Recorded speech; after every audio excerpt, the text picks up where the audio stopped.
নিয়মিত কিছু অভ্যাস বদলানোর মাধ্যমে আমরা নিজেদেরকে ডাক্তার থেকে দূরে রাখতে পারি।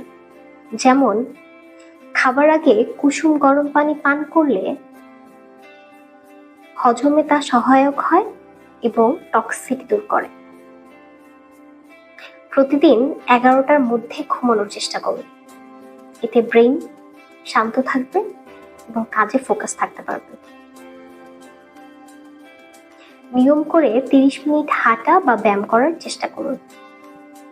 ঘুম থেকে উঠেই অহেতুক মোবাইল হাতে নেবেন না, এতে মস্তিষ্ক শান্ত থাকবে এবং কাজে ফোকাস থাকবেন।